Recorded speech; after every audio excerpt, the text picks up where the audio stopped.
রয় না বাকি রে এলোকে কাবার ধারে আধার চিরে চিনিস না কি রে ওকে ও মা আমেনার কোল জোড়ে চাঁদ জানিস না কি রে জানিস না কি রে জানিস না কি রে ومن يعمل من الصالحات من ذكر أو أنثى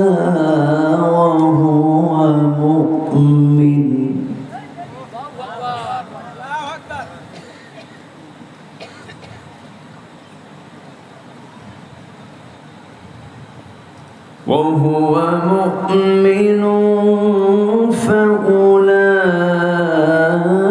فأولئك يدخلون الجنة ولا يظلمون نقيرا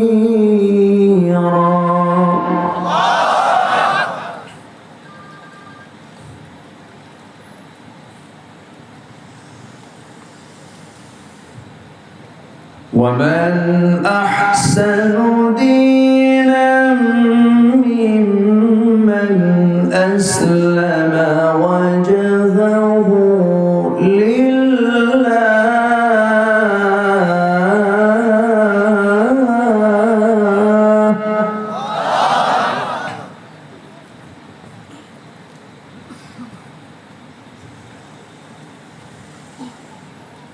وجهه لله وهو محسن واتبع ملة إبراهيم حنيفا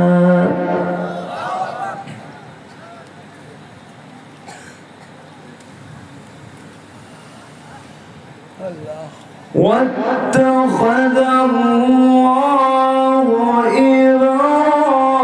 إبراهيم خليلا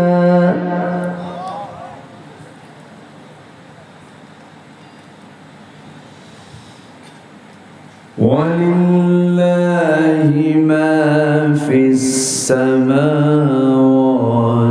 وما في الأرض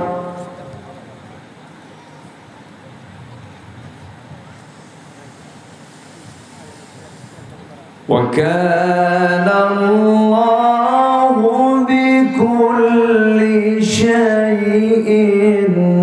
شيء محيطا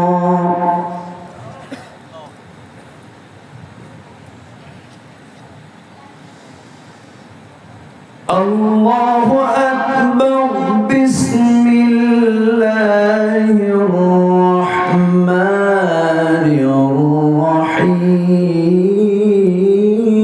الرحيم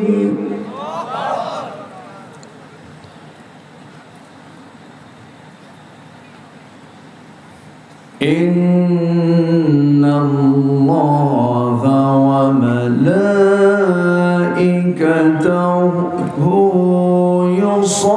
يصلون على النبي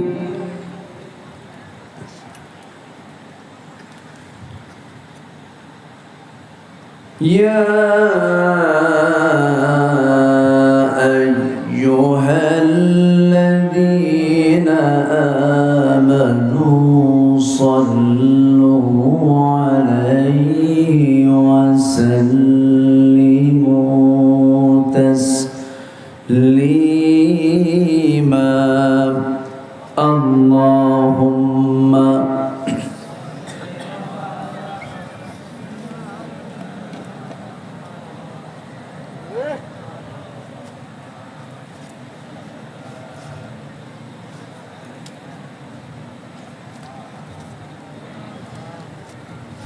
সবাই বলছি আল্লাহুম্মা সাল্লি আলা মুহাম্মাদ ওয়া আলা আলি মুহাম্মাদ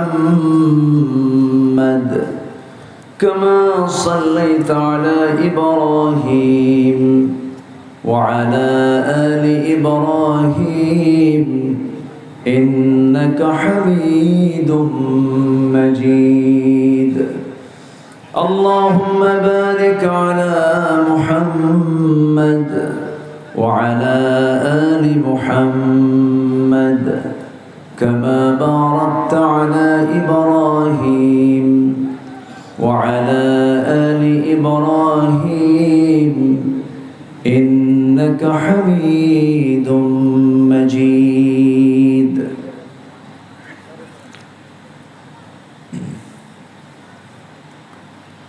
আমি কোরআনের সুর মাঝে শুনেছি যে নাম আজানের সুর মাঝেও শুনেছি সে নাম ও নাম শুনেছি আমি আমার হৃদয় হে রাসূল নবীজি তোমায়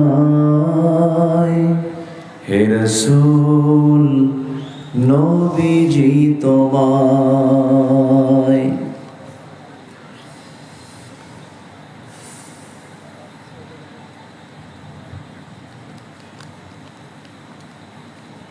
বৃহত্তর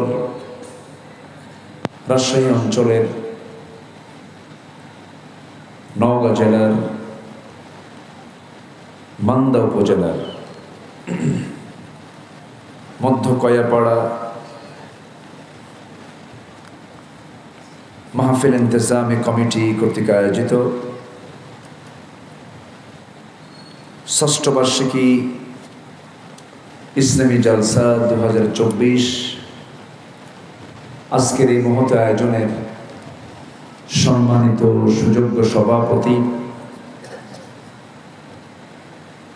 জনাব হানজালা পলাশ, আজকের এই প্রোগ্রামের বরেণ্য প্রধান অতিথি মাননীয় জনাব মুখলিসুর রহমান মোকে সাহেব, আজকের এই মহৎ আয়োজনের সম্মানিত বরেণ্য অতিথিবৃন্দ, বিশেষ করে আমার পূর্বে কথা বলেছেন ইসলামী আন্দোলনের অন্যতম সিপাহসালার অকুতভয় সৈনিক জনাব শিহাবুদ্দিন মণ্ডল সাহেব, আমার আগে কথা বলেছেন নন্দিত আলেমে দ্বীন হাফিজ মাওলানা শফিউল ইসলাম শাফি, উপস্থিত হাজরাত উলামায়ে কেরাম, ফদল আইজাম, সুশীল সমাজ, জাতির শ্রেষ্ঠ সন্তান শিক্ষক মণ্ডলী, জাতির বিবেক সাংবাদিক বৃন্দ, সামনে উপস্থিত দূরে কাছে বিভিন্ন স্থান থেকে ছুটে আসা কালিমার ঝান্ডাবাহী, তাওহীদের পতাকাবাহী, দ্বীন ইসলামের নরসারদুল বীর মুজাহিদ, প্রাণ প্রিয় সম্মানিত দ্বীনি ভাইরা, আড়ালে বসে আছেন শ্রদ্ধেয়া সম্মানিতা মা বোনেরা, আলোচনার সূচনায় আনুষ্ঠানিকতার মধ্য দিয়ে আমার পক্ষ থেকে আবারও দিল খোলা সালাম, আসসালামু আলাইকুম ওয়া রাহমাতুল্লাহি ওয়া বারাকাতুহু। সবাই কেমন আছেন? আমাকে প্রশ্ন করলেন, এ তো মুহাব্বতের লক্ষণ। আল্লাহ তাআলা আমাকে আপনার মতোই আপনার কাতারেই রেখেছেন, বলছি আলহামদুলিল্লাহ। সারাদিনের সকল কাজকর্মের ইতি টেনে ক্লান্ত শ্রান্ত ঘর্মাক্ত দেহটাকে স্বস্তি দেবার জন্য আমরা যখন ধীরে ধীরে বিছানার দিকে চলে যাব, ঠিক সেই মুহূর্তে আমরা বসে আছি কোরআনের টানে জান্নাতের বাগানে। যে মহান রব্বুল ইজ্জতুল জালাল আমাকে আপনাকে এমন বরকতময় জায়গায় আসার বসার তৌফিক দিলেন, সেই মহান রব্বুল ইজ্জতুল জালালের দরবারে লাখ কোটি শুকরিয়া আদায় করছি। মুহাব্বাতান জোড়ালো কণ্ঠে বলে উঠছি আলহামদুলিল্লাহ। আবারও বলছি আলহামদুলিল্লাহ। চিৎকার মেরে বলছি আল্লাহুম্মা আইন্নি আলা যিকরিকা ওয়া শুকরিকা ওয়া হুসনি ইবাদাতিকা। আল্লাহুম্মা লাকা আসলামতু ওয়া বিকা আমানতু ওয়া আলাইকা তাওয়াক্কালতু ওয়া ইলাইকা আনাবতু ওয়া বিকা খাসামতু। আমরা আল্লাহ তাআলার শুকর আদায় করে নিলাম। সম্মানিত হাজিরিন, মহান রব্বুল আলামিন এই পৃথিবীতে দুজন মানুষ পাঠিয়ে দেওয়ার মধ্য দিয়ে একটা লক্ষ্যে, একটা উদ্দেশ্যে এই দুনিয়াতে আদম সন্তানকে পাঠিয়েছেন। পৃথিবীর প্রথম দুজন মানুষ হলেন আদম এবং হাওয়া। পৃথিবীর প্রথম সংসার এটা। সেখান থেকেই মিন যাকারিন ওয়া উনসা ওয়াজআলনাকুম শুউবান ওয়া ক্বাবাইলা লিতাআরাফু। বিভিন্ন গোত্রে গোত্রে, বিভিন্ন ভাষা, বিভিন্ন সম্প্রদায়ের মধ্য দিয়ে আল্লাহ তাআলা এই পৃথিবীতে এই মানুষকে সৃষ্টি করেছেন। সম্মানিত বন্ধুগণ, পৃথিবীর প্রথম মানুষই নবী ছিলেন এবং পৃথিবীর প্রথম মানুষটাই ছিলেন বড় বিজ্ঞানী। এবং এই পৃথিবীর প্রথম মানুষকে আল্লাহ তাআলা যে নামের শিক্ষা দিয়েছেন, পৃথিবীর কোনো মানুষ এত নাম শিখতে পারেনি। ওয়াল্লামা আদামাল আসমাআ কুল্লাহা। সকল কিছুর নামের শিক্ষা আল্লাহ তাআলা আমাদের বাপজান আদমকে দিয়েছিলেন। সুবহানাল্লাহ। সম্মানিত হাজিরিন, সকল পয়গম্বর, সকল নবী আলাইহিস সালাতু ওয়াস সালাম তাদের এই পৃথিবীতে আসা এবং তাদের যে কর্ম, তাদের যে দাওয়া, সকল নবীর কর্ম অভিন্ন, ভিন্ন না অভিন্ন? অভিন্ন, ভিন্ন ছিল না। সব নবীর দাওয়াত এক এবং অভিন্ন ছিল। প্রত্যেকটা পয়গম্বরের দাওয়াতই ছিল হলো কার দিকে ডাকা? আসতে বলবেন না, কার দিকে ডাকা? আল্লাহর দিকে ডাকা। এবং সব নবীর কালিমা এক এবং অভিন্ন। তাহলে এখান থেকে প্রমাণ হলো পৃথিবীর প্রথম মানুষ নবী। পৃথিবীর প্রথম মানুষের দাওয়াত যা ছিল, পৃথিবীর প্রথম নবীর যে দাওয়াত যা ছিল, শেষ নবীর দাওয়াতও একই ছিল। আল্লাহ রাব্বুল আলামিন বলেন, ওয়ালাকাদ বা'আসনা ফি কুল্লি উম্মাতির রাসূলান আন ই'বুদুল্লাহা ওয়াজতানিবুত তাগুত। আমি পৃথিবীতে যত নবী রাসূল পাঠিয়েছি, সব নবী রাসূলদের দাওয়াত একটাই ছিল, সেটা হলো তোমরা ইবাদত করবে কার? তো জোরে বলুন ভাই, কার? আর তাগুতকে পরিহার করে চলবে। তাগুতটা হলো যে নিজে ইসলাম মানে না, অন্য কাউকে মানতেও দেয় না, বাধার সৃষ্টি করে। যে তাগুতের শক্তি বিগত 16 বছর আমাদের মাথার উপরে চেপে বসেছিল। কত বছর? 16 বছর মাত্র। মাত্র বললাম এই জন্য, ফেরাউন হায়াত পেয়েছিল হলো 1600 বছর। কত বছর? আর আমাদের ফেরাউন থাকলো কয় বছর? কি কথা কি বুঝতেছেন? তো 1600 বছর কোথায় আর 16 বছর কোথায়? এই জন্য মাত্র কইছি। সম্মানিত ভাইয়েরা, মাহফিল এই অঙ্গনে আমি 26 বছর, প্রায় 25 থেকে 26 বছর। বাস্তবতা, অভিজ্ঞতা, তিক্ত অভিজ্ঞতা সবকিছু মিলেই এই 55,000 বর্গ মাইলের প্রতিটি জেলা, প্রতিটি থানায় ভাঙ্গাচূড়া কিছু কথাবার্তা বলেছি। কিন্তু এই 26-25 বছরের এই বিশাল টাইমের ভিতরে প্রায় 16 বছর আমাকে কথা বলতে হয়েছে বিপরীত স্রোতের মুখে। কথা বলতে দেওয়া হয়নি আমাদের বাক শক্তিকে রুদ্ধ করার অপচেষ্টা তারা চালিয়েছিল। এবং এই তাফসীর অঙ্গনের যিনি উজ্জ্বল নক্ষত্র, যিনি মুজাদ্দিদ, যিনি একজন সংস্কারক, যার অবদান এদেশের দ্বীন প্রচারে ইসলামের ইতিহাসে স্বর্ণাক্ষরে লিখিত থাকবে, শহীদ আল্লামা দেলাওয়ার হুসাইন সাইদ রাহিমাহুল্লাহর কারাবরণী তার সবচাইতে বড় প্রমাণ। ঠিক কিনা বলেন? 1-2 বছর নয়, দীর্ঘ 13টি বছর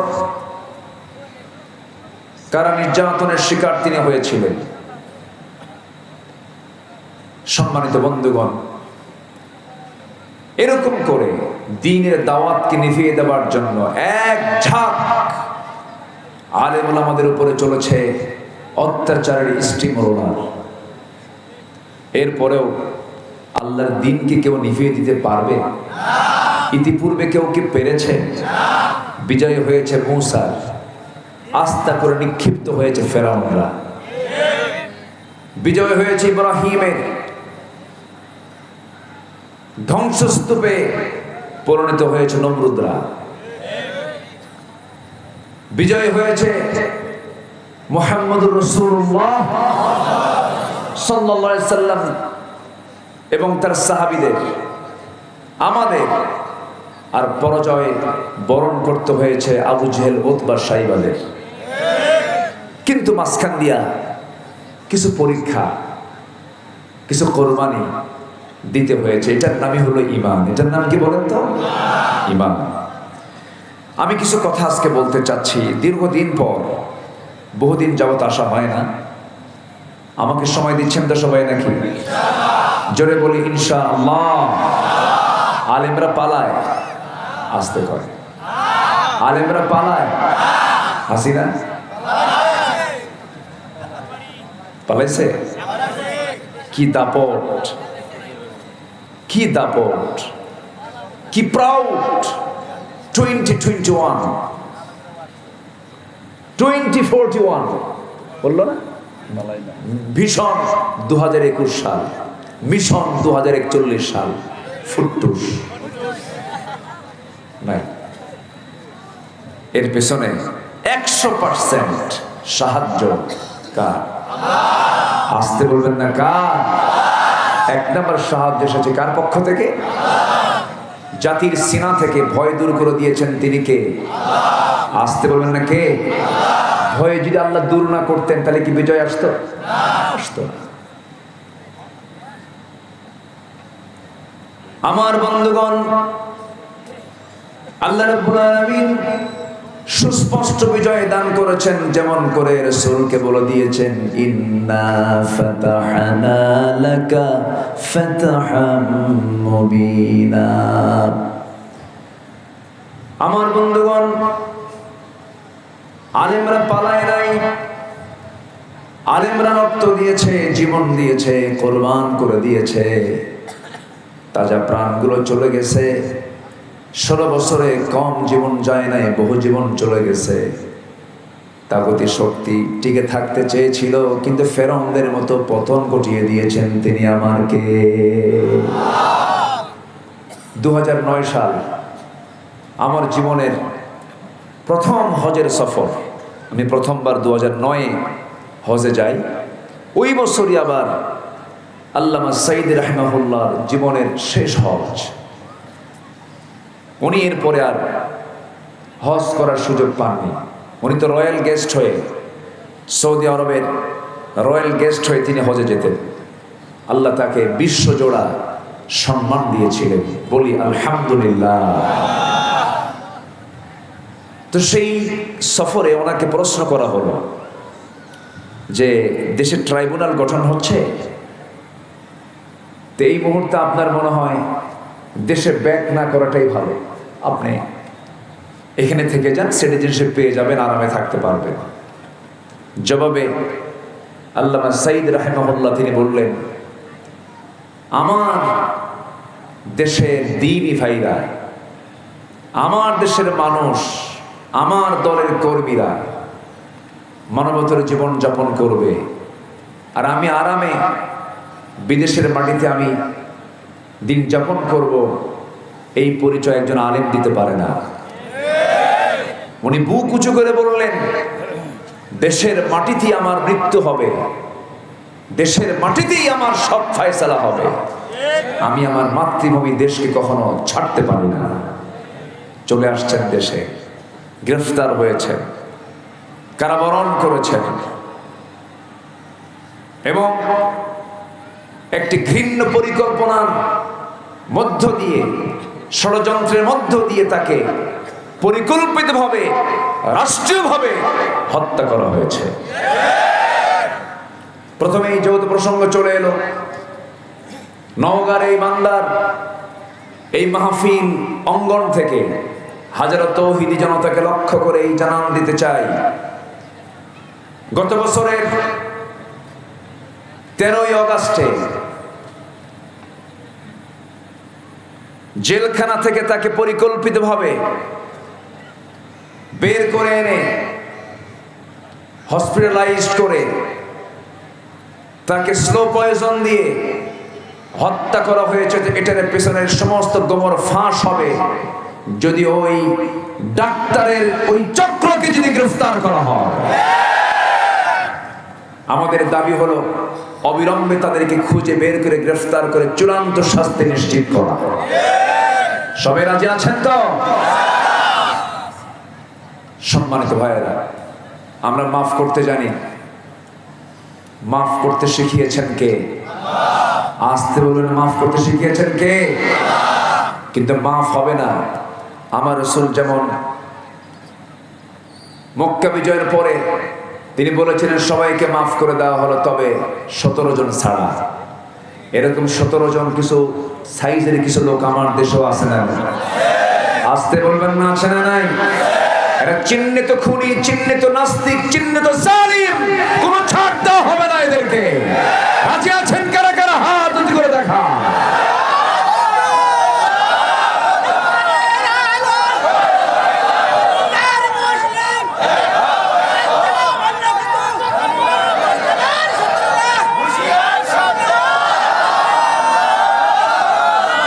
আল্লাহ কবুল করুন, জোরে বলে আমিন, আরো জোরে আমিন।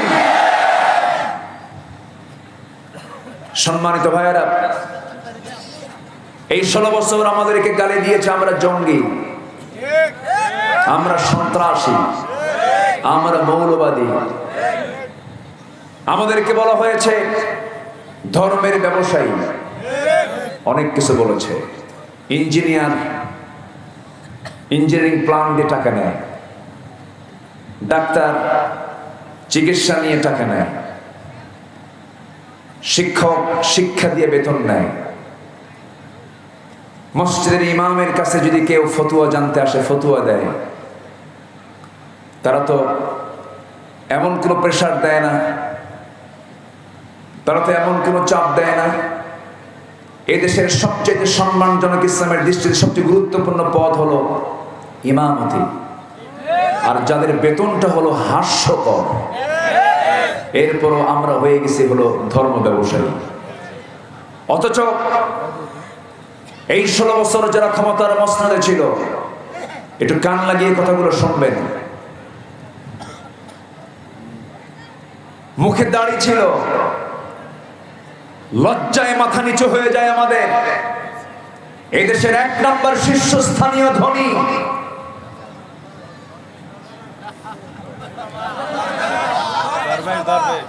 মাথার সাদা চুল, মুখের সাদা দাড়ি, চেহারাও মাশাআল্লাহ সুন্দর, আদম সন্তান তো চেহারা সুন্দর, মনে হয় তার দিকে চায়ে থাকলে মনে হয় আসমান থেকে জিব্রাইল চলে আসছে, এত সুন্দর চেহারা। গ্রেফতারকে এড়ানোর জন্য মুখের দাড়ি কাটলো, মাথার চুল সাদা কালো বানালো, নৌকায় চললো কিন্তু নৌকার ভিড়ল না, কোস্টগার্ড ধরে ফেলছে, আইন মন্ত্রীকে ধরে নিয়ে আসতেছে, তারা টের পায় না যে আর কেউ আছে কিনা। আইন মন্ত্রী বলে আমার একা নিয়ে যাও কেন, ওই যে দরবেশ বসে আছে।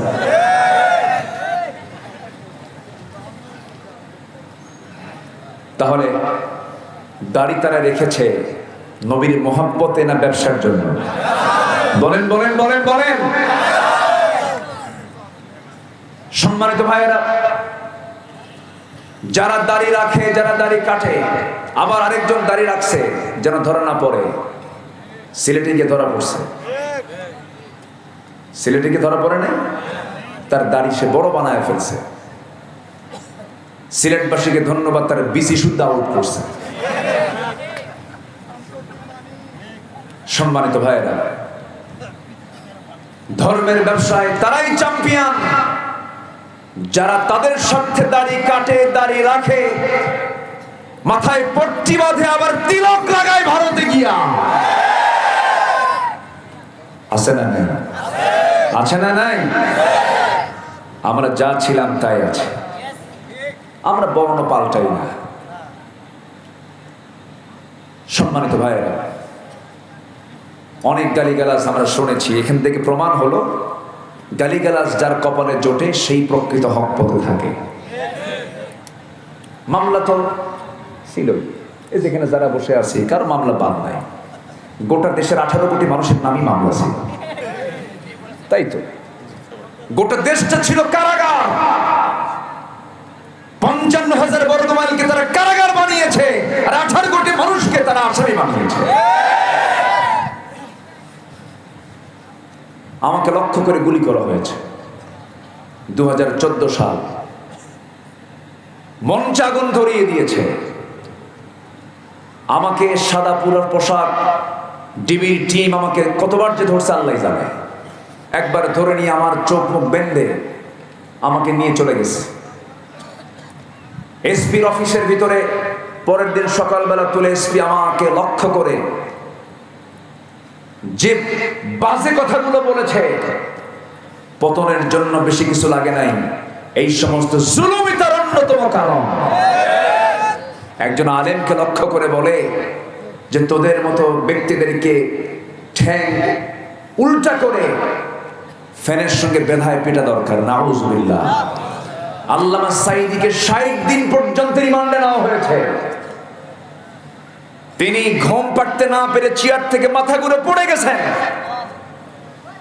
সেই চিত্র সহ্য করতে না পেরে কলিজার টুকরা রফিক বিন সাঈদী দুনিয়া থেকে বিদায় হয়ে গেছে। এরকম করে অমানবিক নির্যাতন, জুলুম, মানসিক টর্চার করা হয়েছে। কোনো দোষ ছিল না। 2018 সালে আমারে ধরা হলো, জেলখানায় ঢুকলাম। তো জেলখানায় ঢুকেই এক মুরব্বীকে সামনে পায়ে দেখে মুরব্বী সালাম দিয়ে বলে, হুজুর খুব ভালো লাগছে আপনি যে চলে আসলেন আমাদের মাঝে। কেন? ওয়াজ শুনবো ভালো, দেখছেন ওয়াজ শুনবে, এই জন্য আমি জেলখানায় ঢুকছি, খুব খুশি। তো ভাবলাম ঠিক আছে ওয়াজ করবো, ভিতরে যদি কিছু ওয়াজ করা যায়। শুনেছি মুজাদ্দিদ আল ফেসানি রহমতুল্লাহ আলাইহি জেলখানায় ঢুকে সব কয়েদি তার মুরিদ বানায় ফেলছে। ভিতরে ঢুকলাম, মুরব্বীকে জিজ্ঞেস করলাম, 86 বছরের বুড়া মানুষ। বললাম চাচা মামলা কি? কে বাবা মামলা তো বুঝি না, শুনলাম বিস্ফোরক। তো বললাম বিস্ফোরক আপনি বোঝেন কিছু? বলতে হুজুর বুঝি তো না, বিস্ফোরক কি? এটাকে খায় না কি করে? এই হচ্ছে অবস্থা। ভিতরে ঢুকলাম, জুমার নামাজের দিন আসলো, জুমার নামাজ পড়তে গেলাম, আমার আগায় দিল। ওই যে জুমার খুতবা দিলাম, এরপরে আর আমার বের হতে দেয় নাই। 5 ওয়াক্ত নামাজটা আমাকে মসজিদে পড়তে দেওয়া হয়নি। সম্মানিত ভাইয়েরা, অমানবিক কায়দায় নির্যাতন, গুম, খুন এগুলো চলেছে অনিয়মিত না নিয়মিত? আয়না ঘরের নাম শুনছেন তো সবাই? আয়না ঘরের সবচেয়ে বড় চাঞ্চল্যকর 2 জন ব্যক্তি, ব্যারিস্টার আরমান এবং আব্দুল হিল আমান আজমি। তারা বের হওয়ার পরে আমি তাদেরকে দেখতে গেছি, শুনেছি তাদের মুখ থেকে, একদম আমার চোখ এবং কান সাক্ষী, কি অমানবিক নির্যাতন করা হয়েছে। একটা ছেলে তার বাবার মৃত্যুর সংবাদ পর্যন্ত জানতো না। 8 বছর আগে তার বাপকে শহীদ করা হয়েছে, মীর কাসেম আলীকে শহীদ করা হয়েছে। তার সন্তান 8 বছর পরে জেলখানা থেকে বের হওয়ার পর উনি জানতে পারেন। এটার নাম কি স্বাধীনতা? এটার নাম কি স্বাধীনতা? সম্মানিত ভাইয়েরা, বহু কথা আছে, আস্তে আস্তে আমরা কি শুনতে রাজি আছি তো ইনশাআল্লাহ? জোরে বলি ইনশাআল্লাহ। আপনারা তো নতুন গায়ের মানুষ, নওগাঁ, যা কোনোদিন পুরাতন গা না, সবসময় নতুন, তাই না? নওগাঁ মানে কি নতুন গাঁও না? নতুন গাঁও। এখানে কোনো মানুষ আর পুরাতন হয় না, কোনো মানুষ বুড়াও হয় না, কিন্তু এতে সাদা দাড়ি হয়ে গেছে। নাম থেকে যায় কিন্তু কাম হয় না, পুরাতন হয়ে যায়। পৃথিবী পুরাতন হবে কিন্তু জান্নাত পুরাতন হবে না। জোরে বলুন সুবহানাল্লাহ। জান্নাতে কি এরকম সাদা দাড়ি হবে? মানে সাদা দাড়ি হবে, চামড়া কুচকে যাবে? অতএব আসল নওগাঁ কোথায়, দুনিয়াতে না জান্নাতে? বলেন বলেন, নওগাঁ খুঁজবো না জান্নাত খুঁজবো? বলেন কি খুঁজবো আমরা? জান্নাত। জান্নাত হলো নওগাঁ। জান্নাত কি? নওগাঁ, যা কখনো নতুন ছাড়া পুরাতন হবে না। কিন্তু এই জেলার নাম তো আজীবন নওগাঁই থেকে গেল। আমার বন্ধুগণ,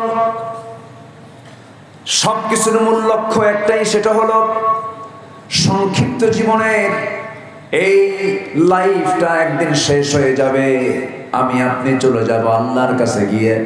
সকল প্রশ্নের জবাব দেওয়ার পর যদি আমি পাশ করে ফেলতে পারি, আমার আপনার জন্য স্থান হলো জান্নাত। আর যদি 5 নম্বর না তুলতে পারি, যদি আল্লাহর কাছে যদি প্রশ্নগুলো হেরে যায়, আমাকে আপনাকে যেতে হবে কোথায় বলেন? জাহান্নাম। এই দুয়ের মাঝখানে থাকার কি কোনো সুযোগ আছে নাকি? আমার দেশে কিছু লোক আছে জান্নাতের লাইনেও নাই, জাহান্নামের লাইনেও নাই, মাঝখানে থাকে। আছে না কিছু লোক? আসতে বলবেন না, আছে না? নাই কি ভাই আপনি কিছু করেন কি? না ভাই আমি কিচ্ছু করি, আমি নিরপেক্ষ। যে বলে আমি নিরপেক্ষ, ও হলো মস্ত বড় শয়তান, ঠিক কি না? ইমানদার কখনো নিরপেক্ষ থাকতে পারে না। ইমানদারের পক্ষ হলো কার পক্ষ? আসতে বলবেন না, কার পক্ষ? কার দল? আরো জোরে, কার দল? সেই দলের নাম কি? আরো জোরে, আরো জোরে, আরো জোরে, আরো জোরে। ইসলাম ছাড়া আরো দল এদেশে আছে না নাই? আসতে বলবেন না, আছে না নাই? এক দল চলে গেছে, যেটা ক্ষমতায় ছিল, সেটা কি ইসলামী দল? তারা কি ইসলামের কোন এজেন্ডা কায়েম করেছে? তারা কি ইসলামী দল? আবার আরো কিছু দল যারা সরকারে এখনো যায় নাই, যাওয়ার জন্য চেষ্টা করছে, এমনও কিছু ইসলামী দল ছাড়া কিছু দল আছে না নাই? আছে না নাই?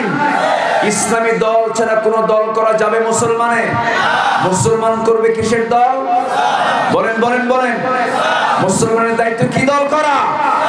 ইসলামী দল করা। যে মুসলমান ইসলামী দল করে না, ওটাই মুনাফিক, ঠিক কি না? যে দলের নামের সাথে ইসলাম নাই, যে দলের দলীয় এজেন্ডা ইসলাম নয়, যে দলের মূলনীতি ইসলাম নয়, সেই দল করা হারাম, হারাম, হারাম। কথা ক্লিয়ার? আস্তে কর, কথা ক্লিয়ার? অন্য দল করে বান্দা কখনো জান্নাত যেতে পারবে? আসতে বলবেন না, পারবে? রসুলকে মানে কোথায় জানেন? রসুলকে মানে হলো দাড়িতে। রসুলকে মানে হলো কোথায় জানেন? টুপিতে। রসুলকে মানে হলো সুরমায়। রসুলকে মানে হলো জুব্বায়।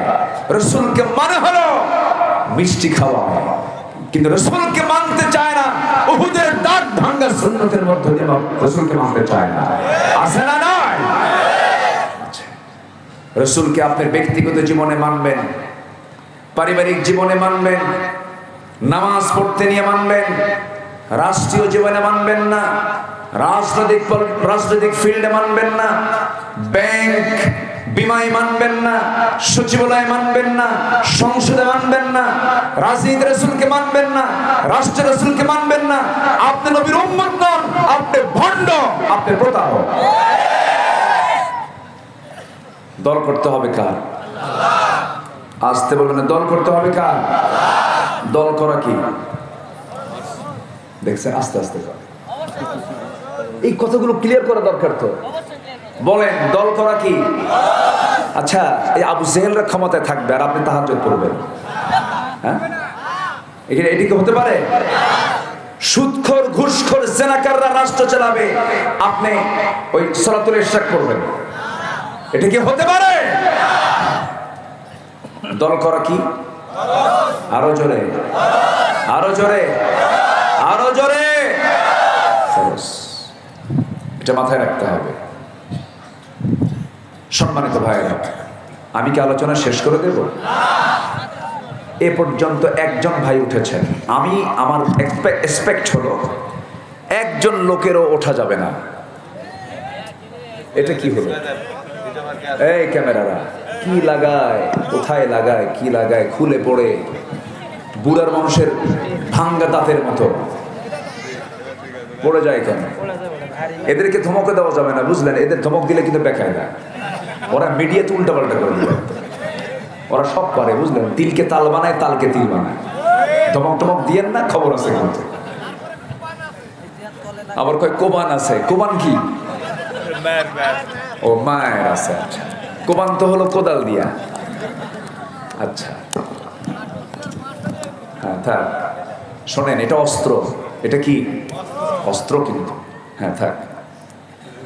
শিহাব ভাই বসে, আপনি না বসলে জমবে না তো, বসে। আমার অনেক পুরাতন মানুষ। সম্মানিত ভাইয়েরা, এরা কেন অস্ত্র বললাম জানেন? আপনি শুনতেছেন হাজার হাজার, আর এরা শোনায় দেবে আগামীকালকে কোটি কোটি। তাহলে দরকার আছে না? দরকার আছে না? আছে। কষ্ট করে তারা এই সমস্ত কাজগুলো করছে। আল্লাহ, তুমি তাদের এই বৃহৎ এই প্ল্যাটফর্মের খেদমতটাকে তুমি আল্লাহ কবুল করো। এগুলো দেখলে অন্তত সেই সময়টা গান শুনবে না, নাটক দেখবে না। দরকার আছে না? না, এখনো কিছু মূর্খ হুজুর আছে বলে জায়েজ নাই। ওরা শুধু জায়েজই নাই বুঝে, খালি কয় হারাম হারাম হারাম। ওদের একটা কিতাবের নামই আছে কিতাবুল হারাম। ওদের মধ্যে কোনো হালাল টালাল নাই। সম্মানিত ভাইয়েরা, সম্মানিত বন্ধুগণ, আমি একটা সূরা থেকে শেষের দিক থেকে আমি 3টা আয়াত আমি তেলাওয়াত করেছি। 3টা আয়াতকে সামনে রেখে কিছু কথা বলতে চাচ্ছি। সূরাটার নাম হলো সূরাতুন নিসা, মানে হলো মহিলার সূরা। কিসের সূরা বলেন তো? বসে আছে কারা? তাহলে উল্টা হয়ে গেল না? দেখছেন, উল্টা তো হইল একজন বলতে, কিন্তু মহিলা আছে না নাই? আচ্ছা, মহিলা ছাড়া কি উপায় আছে? মহিলা ছাড়া উপায় আছে। মহিলার যদি প্রয়োজন নাই হয়, এই যে যুবক ছেলে পেলে কিছু ইতিমের মতো গার্লস স্কুলের সামনে যে শীত হয়ে পড়ে থাকে, কি প্রয়োজন আছে? দেখেন, ওরা যাবে গার্লস স্কুলের সামনে। প্রয়োজন আছে, প্রয়োজন তো আছে। নারী ছাড়া পুরুষ চলে না, পুরুষ ছাড়া নারী চলে না, আদম ছাড়া হাওয়া চলে না, হাওয়া ছাড়া আদম চলে না। আল্লাহ তাআলা দুজনকে জোড়া করে দিয়েছেন। কে করেছেন জোড়া? কে করেছেন? যখন বুড়াবুড়ি হয়, ইয়াং ছিল, বুড়াবুড়ি যখন হয়, তখন বুড়াবুড়ির মধ্যে যে মহাব্বতটা, এটা কি দৈহিক হয় না হৃদয়ের হয়? আচ্ছা, এই মহাব্বতটা পরিমাণ আগের চাইতে কমে না বাড়ে? বাড়ে। মরিচের ঝাল, মরিচ পাকলে কমে না বাড়ে? বাড়ে। এই মহাব্বত কে দিয়েছেন? সূরা নিসা ঠিক আছে তো? আস্তে কর। সূরা নিসা ঠিক আছে তো? সূরা নিসা থেকে আমি কিছু কথা বলবো, জোরে বলি ইনশাআল্লাহ। আল্লাহ তাআলা এখানে দুটো গুণ অর্জন করতে বলেছেন দুটো আয়াতে। একটা হলো মুমিন হও, আরেক আয়াতে বলছেন 125 নম্বর আয়াতে বলছেন মুহসিন হও। কি হও? মুহসিন হও। প্রথম আয়াতে কি বলছেন? মুমিন হও, মানে ইমানদার হও, আর একটা হচ্ছে ইহসান করনেওয়ালা হও, মুহসিন হয়ে যাও। এই দুটো গুণের ফলাফল হলো জান্নাত। জোরে বলি সুবহানাল্লাহ। তাহলে আমরা কি এই দুটা গুণ অর্জন করতে পারবো না? আচ্ছা, মুমিন নামে লোক নওগাঁয় আছে না নাই? মুহসিন নামে? তাহলে নাম হলি তো কাম হয়ে যাবে। হ্যাঁ, অনেক লোকের নাম মুমিন, ইমান আলী, নামাজ পড়ে না, আছে কিনা বলেন? নাম হলো ফজর আলী, ঘুম থেকে জায়গা পায় 9টার দিকে। নাম কি রাখছে বা? ফজর আলী, মসজিদের সভাপতি। এই কমন পড়ছে নাকি আবার? এই কমনও পড়ছে আবার, এটা কেমন কথা? ওইদিকে ইঙ্গিত করেন না, আমি তার কাউরে দেখে বলি না। নাম হলো রমজান আলী, রমজান মাসে দুপুর বেলা ভাত খায়। নাম হলো বাদশা মিয়া, ভিক্ষা করে। নাম হলো খোকা মিয়া, বয়স হলো 80 বছর, খোকা মিয়া। নাম হলো আতর আলী, পকেটে গাজার গন্ধ। নাম কি রাখছে? আমার বন্ধুগণ, মুমিন নাম দিয়ে মুমিন হওয়া যাবে না, মুহসিন নাম দিয়ে মুহসিন হওয়া যাবে না। মুমিন হতে হলে আল্লাহ রাব্বুল আলামিন বলছেন, আল্লাহ রাব্বুল আলামিন সুন্দর করে বলছেন, ওয়া মান ইয়া'মাল মিনাস সালিহাতি মিন যাকারিন আও উনসা ওয়া হুয়া মুমিনুন ফাউলাইকা ইয়াদখুলুনাল জান্নাহ ওয়ালা ইউযলামুনা নাকিরা। জোরে বলুন আল্লাহু আকবার। আল্লাহ রাব্বুল আলামিন বলেন, যে সমস্ত বান্দারা নেক আমল করবে, সেটা পুরুষ হোক আর মহিলা হোক, জান্নাত মনে হয় পুরুষের জন্য বড়, মেয়েদের জন্য ছোট, এরকম কিছু নাকি? জান্নাত পুরুষের যেমন বড় হবে, নারীরাও তেমন বড় হবে, কোনো কম বেশি করা হবে না। দুনিয়াতে যদিও মেয়েরা বাবার সম্পত্তি অর্ধেক পায়, আবার ছেলেরা বাবার সম্পত্তি তার ডাবল পায়। এর মানে আবার ভুল বুঝবো না মায়েরা, মেয়েদেরকে ইসলাম ঠকায় দিচ্ছে। না না, ছেলেদের সম্পদের মধ্যে ক্ষয় আছে, ব্যয় আছে, কিন্তু মেয়েদের সম্পদের মধ্যে কোনো আয় আছে কিন্তু ব্যয় নাই। এই জন্য আল্লাহ রাব্বুল আলামিন মেয়েদেরকে যে পরিমাণ নির্দিষ্ট করে দিয়েছেন তাতে কোনো ক্ষয় নাই, থেকে যায়। বরঞ্চ দিন শেষে দেখা যায় পুরুষেরটা খরচ হয়ে যায়, শেষ হয়ে যায়, মেয়ে মানুষেরটা ঠিকই সম্পদ থেকে যায়। ঠিক কিনা? এটাই বাস্তবতা না? এটাই বাস্তবতা। আমার বন্ধুগণ, জান্নাতের প্রাপ্তিতে পুরুষেরও কম হবে না, মেয়েরও কম হবে না, সবাই সমানভাবে পেয়ে যাবে। সর্বনিম্ন যে জান্নাত আল্লাহ রাব্বুল আলামিন একজন বান্দাকে দান করবেন, সর্বনিম্ন জান্নাত, যে বান্দা সবার শেষে জান্নাতে যাবে, সেই জান্নাতের এরিয়াটা হবে 10টা পৃথিবীর মতো একটা জান্নাত। জান্নাত মনে হয় ছোট হয়ে গেছে। কয়টা পৃথিবীর মতো বলেন তো? 10টা পৃথিবীর মতো একটা জান্নাত সর্বনিম্ন জান্নাতীকে দেওয়া হবে। আর এই সর্বনিম্ন জান্নাত যদি 10টা পৃথিবীর মতো হয়, 7 দিনে একদিন শুধু নামাজ পড়লে জান্নাতটা পাওয়া যাবে। এই দেশে 5 ওয়াক্ত মুসল্লি বেশি না 7 দিনের একদিন মুসল্লি বেশি? বলেন বলেন বলেন। 7 দিনে একদিন। শুক্রবার নামাজ পড়তে যাবার বলে আল্লাহ ছাড়া আমিও পারি না, আল্লাহু আকবার। এইরকম করে চিন্তা করি, বান্দা তুমি জান্নাত পাবে না। জান্নাত পেতে হলে তোমাকে জান্নাতের লাইনে কাজ করতে হবে দিল থেকে। কি থেকে বলেন? দিল থেকে তোমাকে কাজ করতে হবে। আমার বন্ধুগণ, এই দুনিয়ায় ঈমানটাকে টিকে রাখার জন্য আমার রাসূলকে ফলো করতে হবে। রাসূলের জীবনে পরীক্ষা কম আসছে না বেশি আসছে? বলেন, কম আসছে না বেশি আসছে? বেশি আসছে। মুমিন যদি হতে চাই, ঈমানদার যদি হতে চাই, অবশ্যই আমার আপনার জীবনে পরীক্ষা চলে আসবে, এটাই স্বাভাবিক। আমার নবীর জীবনে পরীক্ষা হয়েছে কম না বেশি? আশাদ্দুন নাসি বালাউল আম্বিয়া সুম্মাল আমসাল ফাল আমসাল। এই দুনিয়াতে সবচেয়ে বেশি জুলুমের শিকার, পরীক্ষার সম্মুখীন হয়েছে সবার আগে হলো আল্লাহর নবীরা। আল্লাহর নবীদের চাইতে বেশি কষ্টের শিকার করেছেন এমন ঈমানদার পৃথিবীতে আর দ্বিতীয়টা নাই। আমার বন্ধুরা, আমার নবীদের মধ্যে একজন নবীর সবচেয়ে ঈমানের পরীক্ষা সবচেয়ে বেশি দিতে হয়েছিল, তিনি হচ্ছেন আমার নবী মুহাম্মদ সাল্লাল্লাহু আলাইহি ওয়াসাল্লাম।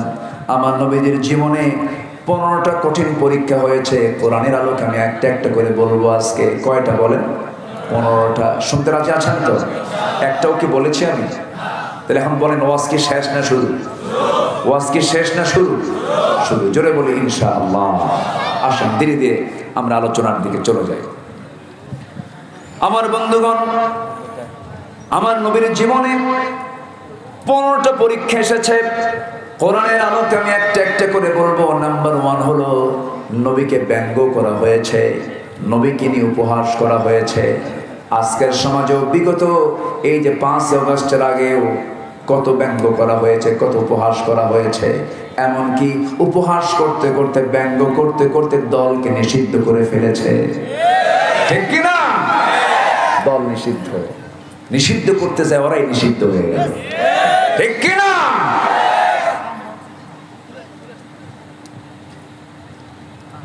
আমার বন্ধুগণ,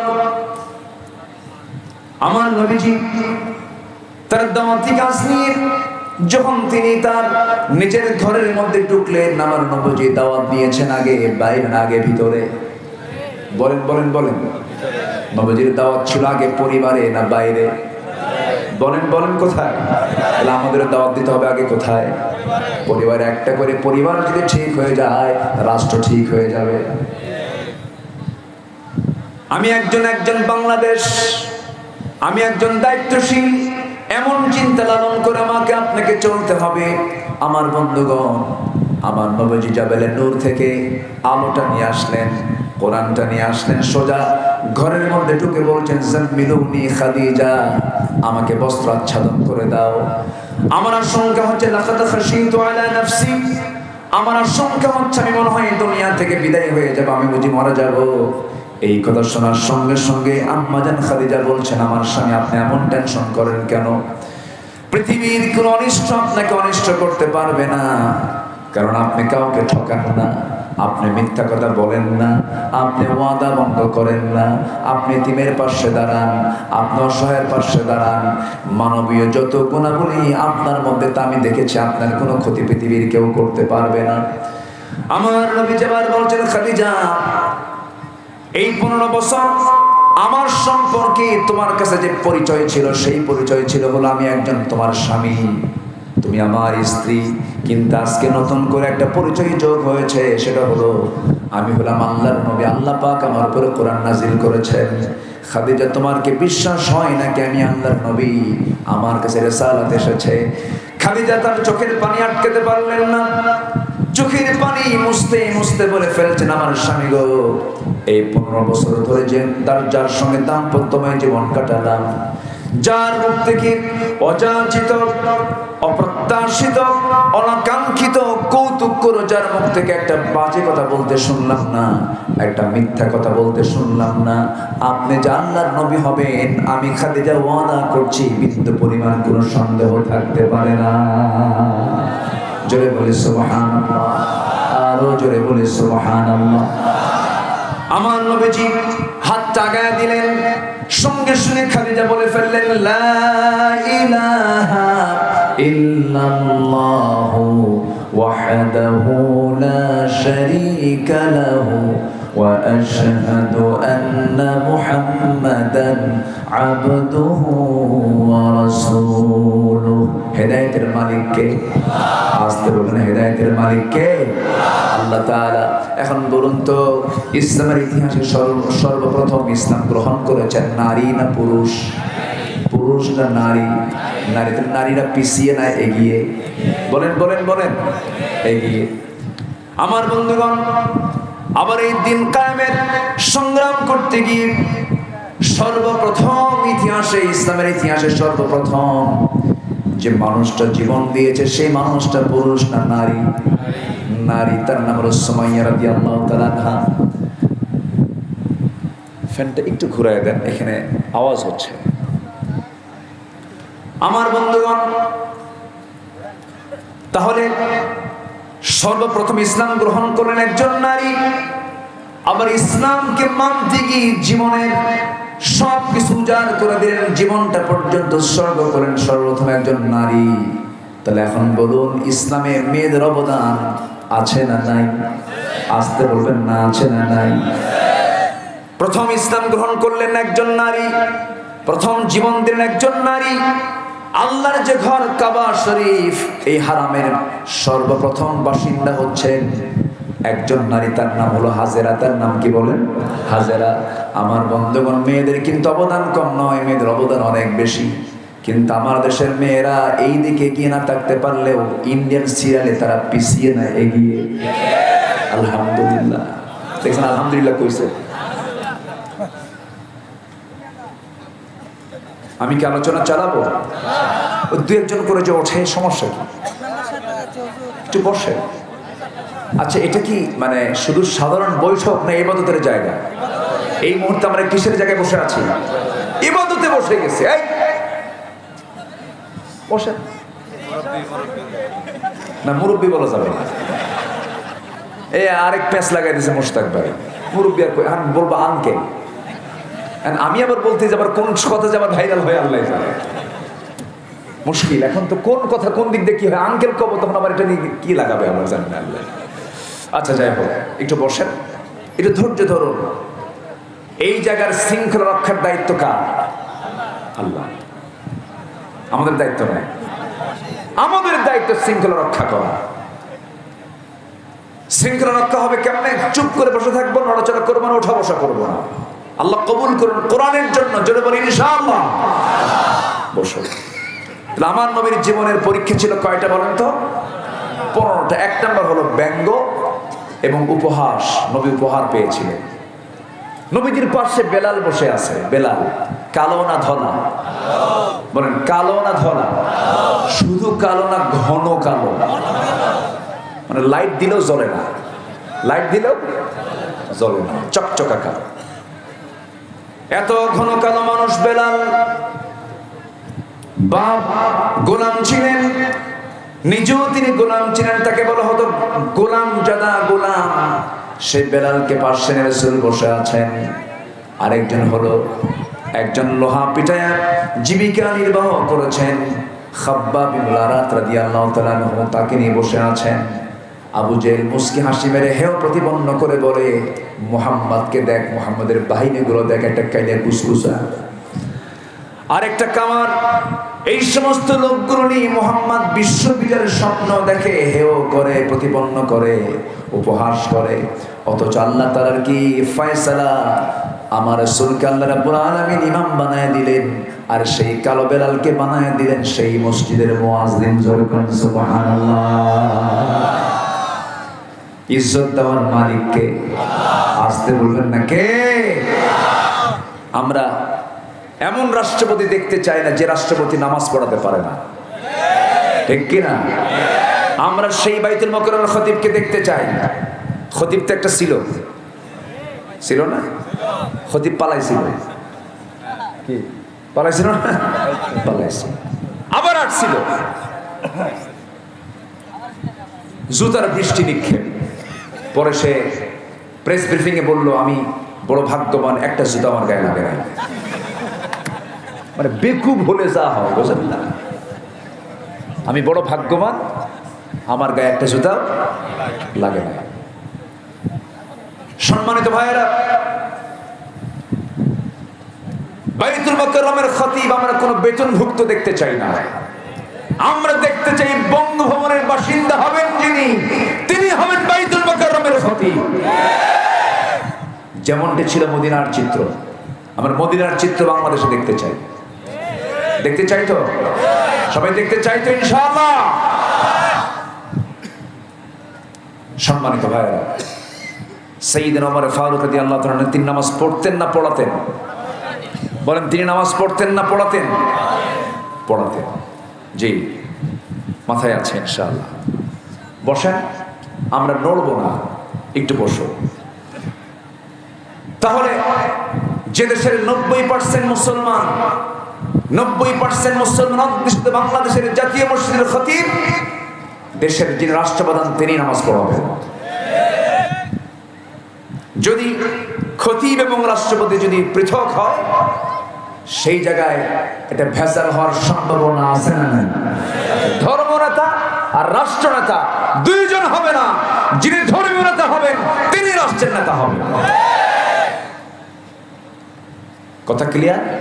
আমি কিন্তু একটা করে ক্লিয়ার কথা বলে দিচ্ছি, কিন্তু একটা একটা করে আমি স্পষ্ট করছি, কারণ ইসলাম অস্পষ্ট না সুস্পষ্ট।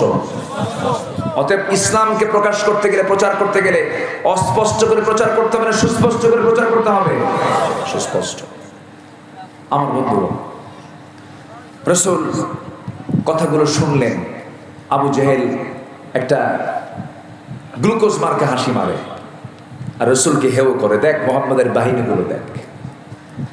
আল্লাহ রাব্বুল আলামিন রাসূলকে লক্ষ্য করে সেই চিত্র চিত্রায়িত করেছেন।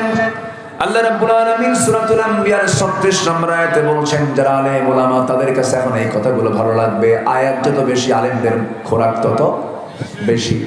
একটু মনোযোগ দিয়ে শুনবেন।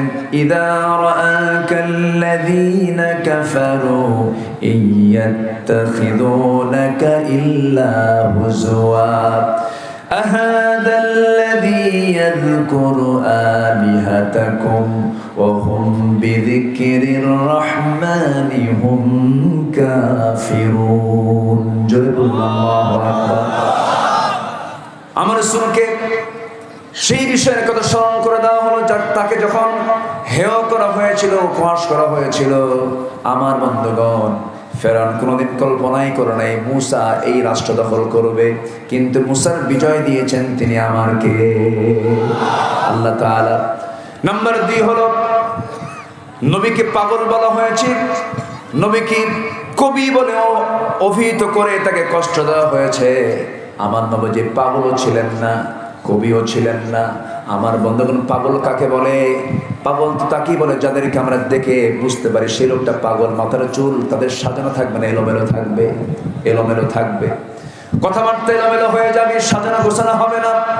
কাপড় চোপড় গন্ধওয়ালা হয়ে যাবে, গোসল করবে না, ঘুম এলোমেলো হয়ে যাবে, খাবার এলোমেলো হয়ে যাবে, নিয়ন্ত্রণহীন জীবন যাপন করে। এটাই তো পাগলের পরিচয়। কিন্তু আমার নবী কেমন ছিলেন নাকি? আমার নবী কেমন ছিলেন? আমার দেশে আবার পাগল কিছু দরবেশ আছে, আছে না? নাই? পাগল কি দরবেশ হয়? পাগল কি আল্লাহর ওলি হতে পারে? আসেন আমরা দোয়া করে দিই। আমাকে না বলি চলে যায়, আমি কিছু বুঝি না। ও রাতও হয়ে যাচ্ছে তো, একটু বসেন। এটা খুব দৃষ্টিকটু, কিন্তু আমরা দোয়া করে শেষ মোনাজাত করে আমরা যাব। জোরে বলি ইনশাআল্লাহ। একটু বসেন। আমার বন্ধুগণ, রাসূলকে পাগল বলা হলো, রাসূলকে জাদুঘর বলা হলো, রাসূলকে কবি বলা হলো। নবীজির মনে কষ্ট হয়ে গেল।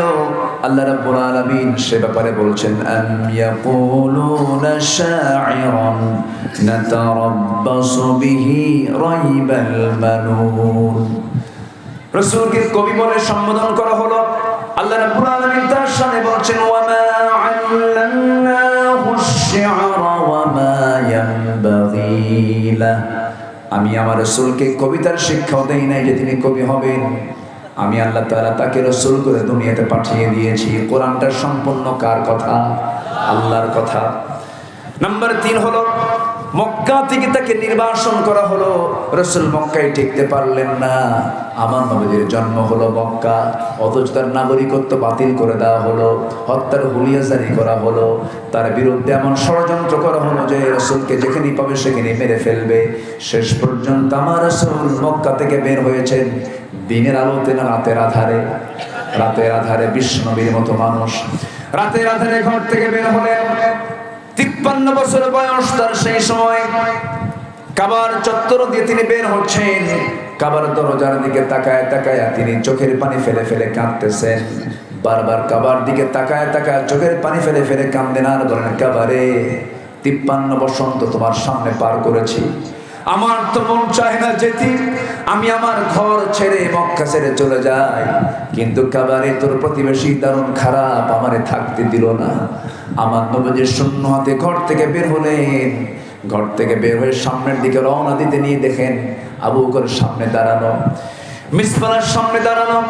সাইয়েদনা আবু বকর বলছেন, ইয়া রাসূলুল্লাহ, আমরা দুজন মিলে যে বের হব, পায়ে হাঁটার চিহ্ন যদি আবু জেহেল দেখে ফেলে, আবু জেহেল পায়ে হাঁটার চিহ্ন দেখে অনুমান করবে এই ব্যক্তিটাকে। আবু জেহেল খুব মেধাবী ছিল, একটা উটের পায়খানা দেখেই বলতে পারতো এটা কোন গোত্রের উট। এটা খুব মেধাবী ছিল আবু জেহেল। সঙ্গে সঙ্গে সাইয়েদনা আবু বকর বলেন, ইয়া রাসূলুল্লাহ, কি আবু জেহেল যেন না চিনতে পারে, বুঝতে পারে আমরা কোন দিক দিয়ে চলে যাচ্ছি, আপনি আমার পিঠের উপরে ওঠেন। রাসূলকে তার পিঠে নিলেন, এক পার উপরে ভর দিয়ে দিয়ে আরেক পা দিয়া সেই পদচিহ্নগুলো মুছে মুছে তাকে কষ্ট করে নিয়ে জাবালের সুরকে আশ্রয় নিলেন। সেখান থেকে রওনা করে আবার মদিনার দিকে রওনা হলেন। আমার নবীজি এই যে ঘর ছাড়লেন, বাড়ি ছাড়লেন, হামলা হলো, মামলা হলো, শিব আবু তালেবের 3.5 বছর জেল খাটা হলো। খাবার না পেয়ে পেয়ে সাহাবায়ে কেরামদের পায়খানা ছাগলের পায়খানার মতো কটকটা হয়ে গিয়েছিল।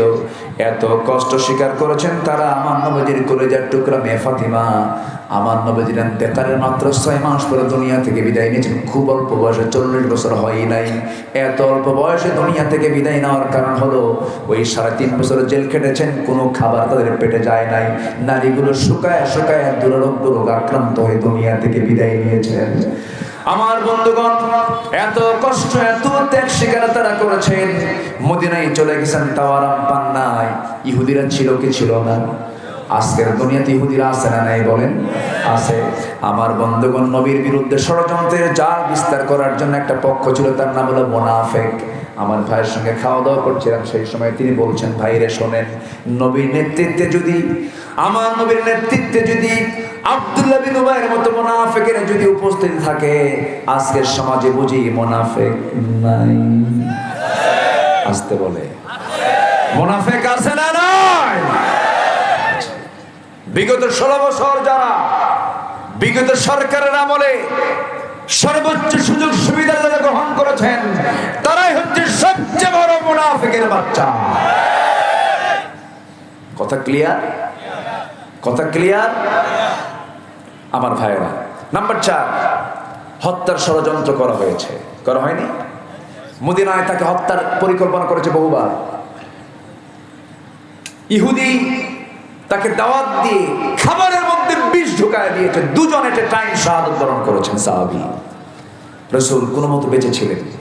এই যে হাজারো ষড়যন্ত্র, এটার মূল কারণ একটাই, সেটা হলো রাসূল বলেছেন, সৃষ্টি যার, এই জমিনে হুকুম চলতে হবে তার। এটাই ছিল তাদের কাছে সবচেয়ে বড় অপরাধ। আল্লাহ রাব্বুল আলামিন বলেন, ওয়া ইয ইয়ামকুরু বিকাল্লাযীনা কাফারু লিয়ুসবিতুকা আও ইয়াকতুলুকা আও ইউখরিজুক ওয়া ইয়ামকুরুনা ওয়া ইয়ামকুরুল্লাহ ওয়াল্লাহু খায়রুল মাকিরিন। জোরে বলুন আল্লাহু আকবার। আমার বন্ধুগণ, নাম্বার 5 হলো, 5টা পরীক্ষার পর নাম্বার 5 হলো নিকটস্থ পরিবারের সদস্য এবং সন্তানদের মৃত্যু। আমার নবীজি মক্কার মাটিতে যখন ছিলেন, কলেজার টুকরা সন্তান, 4টা ছেলে সন্তান তিনি হারালেন। সন্তান হারানোর বেদনা আছে না? আসতে বলে আছে না নাই? যারা সন্তান হারিয়েছেন তারা টের পাবে।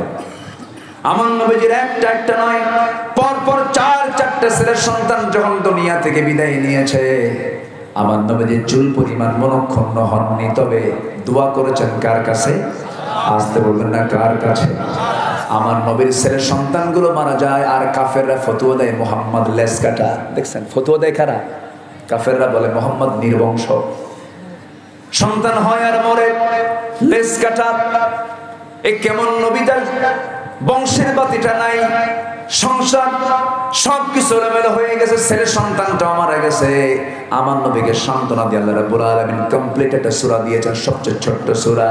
সবাই পড়ুন, ইন্না আ'তাইনাকাল কাউসার ফাসাল্লি লিরাব্বিকা ওয়ানহার ইন্না শানিআকা হুয়াল আবতার।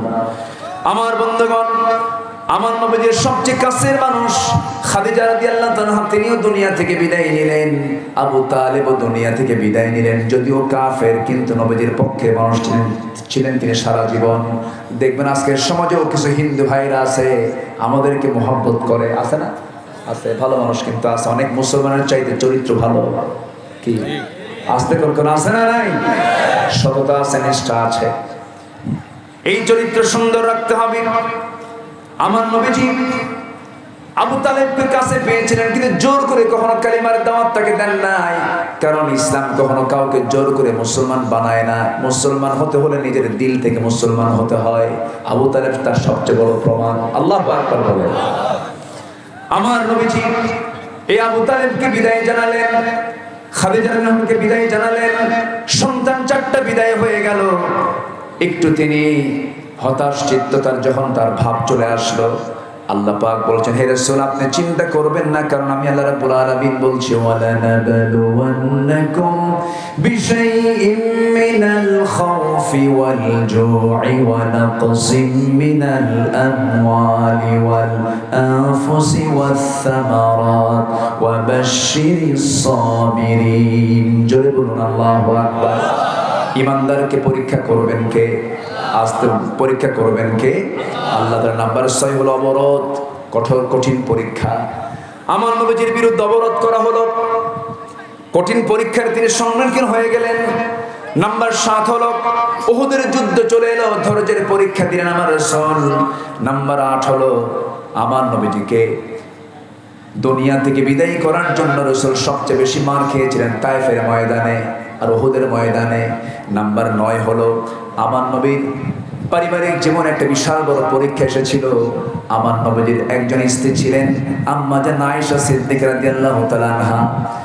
এই আয়েশা সিদ্দিকা রাদিয়াল্লাহু আনহা কি যখন বিয়ে করলেন, তিনি হুকুমটা ছিল কার? আস্তে হুকুমটা ছিল কার? আমার নবীর এক স্ত্রী না একাধিক স্ত্রী? রাসূলকে বিয়ের জন্য অর্ডার দিয়েছেন তিনি কে? আস্তে বলবেন না, তিনি কে? আল্লাহ তাআলা রাসূলকে অর্ডার দিয়েছেন, তিনি বিয়ে করেছেন। আর আমার দেশের নাস্তিক কিছু যুক্তি তোলে, খোলা যুক্তি উপস্থাপন করে বলে মুহাম্মদ হলো নারী পিপাসু, মুহাম্মদ হলো জেনাকার, এতগুলো বউ কেন, 13টা স্ত্রী কেন? এই জাতীয় মন্তব্য দীর্ঘ দেশ স্বাধীনের পর থেকে নিয়ে 2024 সাল পর্যন্ত এই নাস্তিক একটা চক্র আছে না নাই? এদেরকেও চিহ্নিত করা হলো সময়ের দাবি। মাহে রবিউল আউয়ালের নবীর জন্মের এবং ওফাতের এই মাসে আমরা এটাই জানিয়ে দিতে চাই স্পষ্ট করে, সাতেমে রাসূল, রাসূলকে নিয়ে পর্যন্ত যে কজন নাস্তিক কুলাঙ্গারেরা রাসূলকে নিয়ে বাজে কথা বলেছে, ওদেরকে তালিকা করে প্রকাশ্যে ধরে দুনিয়া থেকে বিদায় করে দিয়ে ওদের রক্ত মাংস হাড় হাড্ডি কুত্তা বিলাই দিয়ে খাওয়ানো দরকার। রাজি আছেন কারা কারা? হাত উঁচু করে দেখা।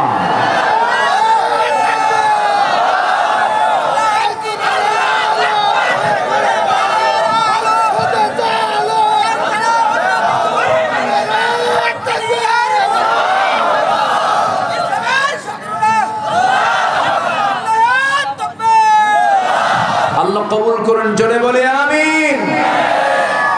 সম্মানিত ভাইয়েরা, আমার নবী আম্মা জান আয়েশা সিদ্দিকা রাদিয়াল্লাহু আনহাকে সাথে করে নিয়ে বনু মুস্তালিক তার একটা অভিযান ছিল। সেই অভিযান থেকে আমার নবীজি ফিরে আসতেছিলেন মদিনার দিকে। আমার নবীর সফর সঙ্গে ছিলেন সেদিন সাহাবীর পাশাপাশি আম্মা জান আয়েশা সিদ্দিকা রাদিয়াল্লাহু আনহা, তিনি নিজেও ছিলেন। তিনি ছিলেন একটা উটনির পিঠে হাওদার ভিতরে। নবীজি ফিরে আসবেন, এক সাহাবীকে ডাক দিয়ে বলেন, শোনো, আমরা তো অনেক সংখ্যায়, যদি 2-1 বাদ পড়ে যায়, ছুটে যায়, সবার পিছে পিছে তুমি আসবা, বাদ পড়ে যাওয়া সাহাবীকে তুমি সঙ্গে করে নিয়ে মদিনায় চলে আসবা। বাদ কেউ পড়ে নাই, বাদ পড়েছেন আম্মা জান আয়েশা সিদ্দিকা রাদিয়াল্লাহু আনহা। কি একটা বিপদ! একটু শোনেন মনোযোগ দিয়ে। আমার নবীজির জীবনের বিপদ থেকে আমাদের শিক্ষা আছে না নাই? আসতে বলবেন না, আছে না নাই? আমার নবীজি সেই ঘটনায় আম্মা জান আয়েশা বাদ পড়লেন কেমনে? তিনি উটের পিঠ থেকে নামলেন, বললেন, হাওদা থেকে আমাকে নামায় দাও, আমাকে প্রকৃতির কাজ সারতে হবে। উনি শৌচ কার্য করার জন্য আড়ালে চলে গেলেন। তিনি হাজত সারলেন, এসে দেখেন উটও নাই, উটওয়ালাও নাই, যে হাওদায় তিনি যে পালকিতে ছিলেন সেই পালকিও নাই। যিনি দায়িত্বরত ছিলেন উনি ওই হাওদাটা আম্মা জান আয়েশা আছেন মনে করে উঠায় নিয়েছেন। এখন প্রশ্ন আসতে পারে, একটা মানুষ থাকলে তার ওজন তো বেশি হয়। আম্মা জান আয়েশা ওই সময় এত ওজন শূন্য ছিলেন, মানে পালকির মধ্যে থাকলেও সে ওজন, না থাকলেও সে ওজন। পাতলা মানুষ ছিল, কম বয়সী ছিল, বাদ পড়ে গেছে। এসে দেখেন সব চলে গেছে, উনি একা। ওই সময় পর্দার আয়াত নাজিল হয়ে গেছে। আম্মা জান আয়েশা রাদিয়াল্লাহু তাআলা আনহা আজ করতে পারলেন, মনে হয় বিপদে পড়ে গেলাম, না জানি কোন মুসিবতে পড়ে গেলাম, সব চলে গেছে। দায়িত্বপ্রাপ্ত সাহাবীর নাম ছিল সাফওয়ান রাদিয়াল্লাহু তাআলা আনহু। তিনি এসে বলছেন, আম্মা জান আয়েশা উম্মাহাতুল মুমিনিন, কোনো চিন্তা করবেন না, টেনশন করবেন না, আমাদের আপনার ব্যাপারে রাসূল আমাকে দায়িত্ব দিয়েছেন। বাদ পড়ে যাওয়া লোকগুলোকে নিয়ে যাওয়ার দায়িত্ব রাসূল আমাকে দিয়েছেন। আমি আপনাকে সকল নিয়ম রক্ষা করে, পর্দার নিয়ম রক্ষা করে আমি আপনাকে নবীর ঘরে পৌঁছায় দেব। আম্মা জান আয়েশা কি পর্দার নিয়ম রক্ষা করে ঘোড়ার পিঠে চড়াইয়া নিয়ে তাকে মদিনা পর্যন্ত পৌঁছায় দিলেন। এই কথা যখন মুনাফিকদের কানে চলে গেছে, মুনাফিকরা এই ছোট্ট বিষয়কে এত বড় বানায় ফেলেছে। তারা বলতে লাগলো, তোমরা কি জানো গত রাতে গোটা রাত ধরে সাফওয়ানের সঙ্গে আয়েশা একই ঘোড়ার পিঠে চলে এসেছে। আয়েশা তার শরীর তো গত রাত্রে হারিয়ে ফেলেছে। নাউযুবিল্লাহ। এমন নাটক তৈরি করার মতো কুলাঙ্গার আমার দেশেও আছে না নাই? আসতে বলবেন না, আছে না নাই? আমার বন্ধুগণ, আমার নবীজির কানে যখন সংবাদ চলে গেল, কুবাতাস, কুকথা আকাশে কম ওড়ে না বেশি ওড়ে? বাতাসে উড়ে বেড়ায়। আমার নবীর কানে যখন সংবাদটা পৌঁছে গেছে, মুনাফিকদের কথাটা পৌঁছে গেছে, নবীজির মনটা খারাপ হয়ে গেল। আমার নবীজি আস্তে করে আম্মা জান আয়েশাকে ডাক দিয়ে বলছেন, আয়েশা রে, কোন কথা যেন আমার কানকে ভারী করে দিল। আয়েশা, তুমি কি মনে করবে জানি না, এই সমস্ত কথাগুলো মদিনায় সরে গেছে। এই মুহূর্তে তোমার উচিত হবে তুমি আমার ঘর ছেড়ে তোমার বাপের ঘরে চলে যাও। তুমি বলুন, একটা নারীর জীবনে এই কথাটার চাইতে শক্ত কথা কেন দ্বিতীয় থাকতে পারে নাকি? আম্মা জান আয়েশা কিচ্ছু বললেন না, শুধু তিনি রাসূলকে লক্ষ্য করে বলছেন, ইয়া রাসূলুল্লাহ, আপনি আমার স্বামী, আপনি আপনার আল্লাহর নবী, কোনো সন্দেহ নাই। আপনি আমাকে অর্ডার করছেন, আমি চলে যাচ্ছি আমার বাবার বাড়ি। তবে একটা কথা আমি আপনাকে জানায় দিতে চাই, আমার বিয়ের পয়গাম কিন্তু দুনিয়ার কেউ দেয় নাই। আমার বিয়ের ফয়সালা হয়েছে আল্লাহর আরশ থেকে। আমি আরশ আজিমের মালিকের কাছে পানাহা চাইলাম, আশ্রয় চাইলাম। এই কথা বলে তিনি তার বাবার বাড়ির দিকে রওনা দিলেন, চলে গেলেন। নবীজিরও ঘুম হয় না, রাতের বেলা ঘুমাতে যান, হাত জাগায় দেন না। আয়েশা বুঝি আসে রে, ঘুমাতে যান। আয়েশা যখন পান না রাসূল, তার বুকটা খান খান হয়ে যায়, রাসূল কেঁদে কেঁদে বালিশ ভিজে যায়। ওইদিকে আম্মা জান আয়েশা সেজদায় পড়ে পড়ে কাঁদতে কাঁদতে যায়, নামাজ ভিজে যায়। নবীও কাঁদেন, আয়েশাও কাঁদেন, মুনাফিকরা হাসে। আমার নবীজি বিশাল পরীক্ষার সম্মুখীন তিনি হয়ে গেলেন। সময় যেতে লাগলো। আম্মা জান আয়েশা বলেন, আল্লাহ পাক আমাকে 9টা কারণে শ্রেষ্ঠত্ব দান করেছেন। নাম্বার 1, আমি একমাত্র নবীর স্ত্রী ছিলাম, একমাত্র কুমারী স্ত্রী ছিলাম। 9 বছর বয়সে বিয়ে হয়েছে, 13 বছরে নববধূ হয়ে নবীর ঘরে পদার্পণ করেছি। আমি আয়েশা নিজে চোখে জিবরাইলকে দেখেছি। আমি শুয়ে থাকতাম নবীর সাথে, একই কথার নিচে সেই সময় নাজিল হয়েছে, আমি লক্ষ্য করেছি। আমি আসলে নিজেকে ধন্য মনে করি। আমার শানে আল্লাহ রাব্বুল আলামিন কয়েকটা আয়াত নাজিল করেছেন। আমি আয়েশা নিজেকে ধন্য মনে করি। নবীজির মৃত্যুর সময় রাসূল রবিউল আউয়াল মাস চলে এলো, রাসূল মারা যাবেন। কোন স্ত্রী ঘরকে পছন্দ না করে আমার নবীজি আমার ঘরকে পছন্দ করেছেন, আমার ঘরে তিনি এসে পৌঁছেছেন। আমি নিজেকে ধন্য মনে করি। নবীজি দুনিয়া থেকে যখন বিদায় নেবেন, আমার উরুতে মাথা রেখেছেন, আমি নবীজির মাথায় পানি ঢেলে দিয়েছি। আমি নিজেকে ধন্য মনে করি। রাসূল আমার কাছ থেকে মিসওয়াক চাইলেন, সেই মিসওয়াকটা আমি তার হাতে তুলে দেওয়ার আগে আমি মিসওয়াকটা চাবায় চাবায় নরম করে দিলাম। নবীজি সেই মিসওয়াকটা নিলেন। সেই মিসওয়াকটা নিয়ে তিনি যখন মিসওয়াক শুরু করবেন, তার আগে আমার মুখে থেকে লেগে থাকা কিছু থুথু আমার নবীজি আগে চুষে চুষে পান করলেন এবং মুস্কি মুস্কি হাসি মেরে বলছেন, আয়েশা, আমি তোমাকে দারুণ ভালোবাসি, আমি তোমাকে দারুণ মহব্বত করি। আমার নবীজি আমাকে খুব ভালোবাসতেন। আমি আয়েশা নিজেকে ধন্য মনে করি। আমার নবীজির জীবনের শেষ খাবার ছিল আমি আয়েশা আমার মুখের লালা। আমার নবীজি আমার মুখের লালা খেয়ে দুনিয়া থেকে বিদায় নিয়েছেন। রাসূল যখন মারা যাবেন, মৃত্যুবরণ করার কিছু পূর্বে আমার রাসূল আমাকে শেষ হাদিস বর্ণনা করেছেন। আমার সঙ্গে তার সর্বশেষ কথা হয়েছে। ফাতিমাকে ডাক দেওয়ার কথা বলা হলো, নবীজির মেয়ে ফাতিমাকে ডেকে আনা হলো। নবীজি তাকে সান্ত্বনা দিয়ে বিদায় দিয়ে দিলেন। এরপরে আমার নবীজি বলছেন, আয়েশা, আমার বেলাল তো আযান দিয়েছে, নামাজ তো পড়া দরকার, নামাজ তিনি জামাতে পড়তে পারলেন না। শুধু বললেন, আয়েশা রে, দেখো তো আমার সাহাবীরা কেমন করে নামাজ পড়ে, এই দৃশ্য আমি একটু দেখতে চাই। আমার নবীজিকে আমি ধরলাম, আমার ঘাড়ের উপরে তিনি হামা উড়ে দিয়া ভর দিয়া জানালার কাছে চলে গেলেন। জানালার ফাঁকা দিয়ে সাহাবে কেরামদের নামাজ দেখছিলেন। আমার নবীজি সাহাবে কেরামদের নামাজ দেখতেছেন। সাহাবীরা হাওমাও করে কান্দে, কারণ ইমাম পাল্টে গেছে। আমার নবীজির মুসাল্লায় সাইয়েদনা আবু বকর নামাজে দাঁড়িয়েছেন। সাহাবে কেরামের কান্নার রোল পড়ে গেছে। আমার নবীও কান্দেন, সাহাবীরাও কান্দে। আম্মা জান আয়েশা বলছেন, ইয়া রাসূলুল্লাহ, সাহাবীদের নামাজ দেখে আপনি কাঁদেন, কিন্তু কান্নার সংবাদ নয়, দুঃখের সংবাদ নয়। রাসূল বলছেন, আয়েশা রে, তুমি কি জানো এই নামাজ কায়েমের সংগ্রাম করতে গিয়া উহুদের ময়দানে আমার কোমর কুঁজা হয়ে গেছে। এই নামাজ কায়েমের সংগ্রাম করতে গিয়ে উহুদের ময়দানে আমার দাঁত ভেঙে চুরমার করে দিয়েছে।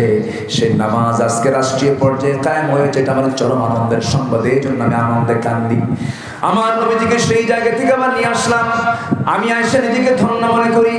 আমার উরুতে আমি তার মাথা রাখলাম। বালিশটা তিনি নিলেন না, তিনি বলছেন, আয়েশা, তোমার উরুটা আমার মাথা আমার সামনে দিয়ে দাও। রাসূল আমার উরুতে মাথা রাখলেন।